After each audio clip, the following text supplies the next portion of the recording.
Pemirsa Lampung TV, keluarga tersangka penganiayaan mengadukan Polsek Panjang ke bidang profesi dan pengamanan, Bid Propam, Mabes Polri, atas dugaan penangkapan tanpa prosedur pemanggilan lebih dahulu. Pengaduan bermula penangkapan tersangka penganiayaan Reky Ferdiansyah, warga Kelurahan Pidada, Kecamatan Panjang, Bandar Lampung, 28 Agustus 2024. Pelaku cekcok soal utang dengan Eka dan melemparnya dengan handphone.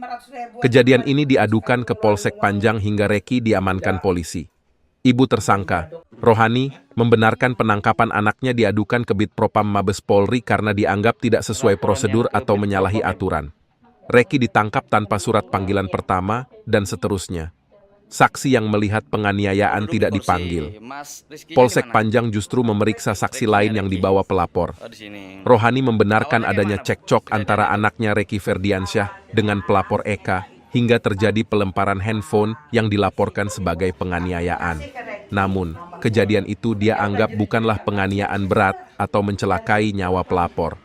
Kanit Reskrim Polsek Panjang Ibda Marpaung, Senin 30 September 2024, menjelaskan proses penangkapan unit Reskrim Polsek Panjang berdasarkan laporan korban penganiayaan bernama Eka.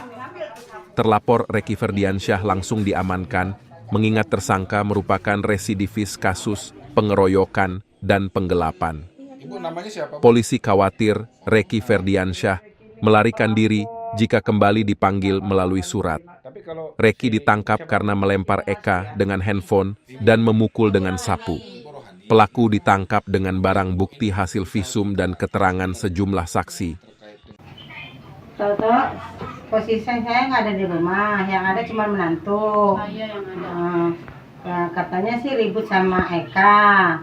Terus itu datang polisi 4 orang, di luar 2, masuk di dalam 2. Langsung anak saya ditangkap, langsung dibawa. Nah, nggak ada peringatan atau dia masih surat pertama, kedua, ketiga, nggak ada. Langsung ditangkap, langsung dibawa, langsung dimasukin sel. Persoalannya apa? Persoalannya karena katanya Eka, Mas. Utang. Asal Eka itu berantem sama Reky gara-gara utang piutang. Terus Reky itu udah bayar 1.200.000 apa ya, Kak? Begitu. 3 juta sekian. Nah, kurang, Ekanya jerin-jerin, meki-meki. Nah, emosi lah Reky ini, ditimpuk lah pakai HP, karena punggungnya dikit, meleset. Kalau yang lain nggak ada. Terus apa upaya yang kita lakukan, Bu? Dari pihak keluarga? Ya nggak ada.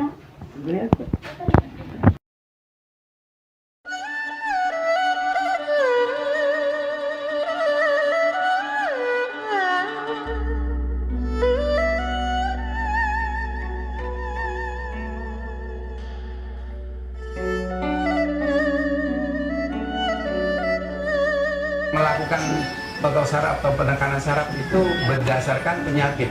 Bahkan mungkin ada orang kena ginjal, mungkin ada orang kena lambung, atau mungkin karena ada orang kena diabetes. Titiknya beda. Kalau lambung kita harus tekan titik saraf lengan bagian kanan. Kalau jantung kita harus lihat titik saraf sebelah kiri. Penekanan titik yang bermasalah itu dimulai dari saraf-saraf otak atau saraf kepala, atau saraf kaki dan saraf tangan. Bahkan ada salah satu di antara pengobatan saya adalah menekan titik saraf yang bermasalah.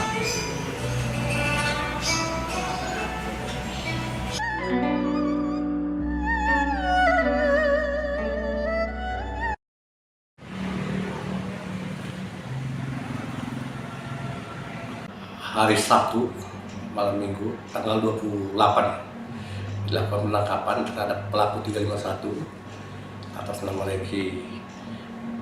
Memang benar dilakukan penangkapan itu mengingat tersangka itu residivis pengeroyokan dan penggelapan.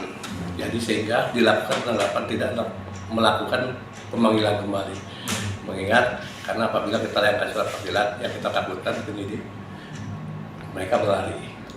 Dan perkara ini juga kita kedepankan untuk RG. Sudah ada pemanggilan dari kedua belah pihak. Alat bukti yang kita gunakan adalah hasil visum dan keterangan-keterangan saksi memang ada. sudah kami diperiksa dengan penyidiknya. Untuk motif penganiayaan itu sendiri ini berdasarkan laporan itu seperti apa nih? Berawal dari korban ini menagih hutang, cekcok mulut sehingga tersangka emosi dan melempar menggunakan HP, kemudian memukul dengan sapu. Ari Irawan melaporkan dari Bandar Lampung.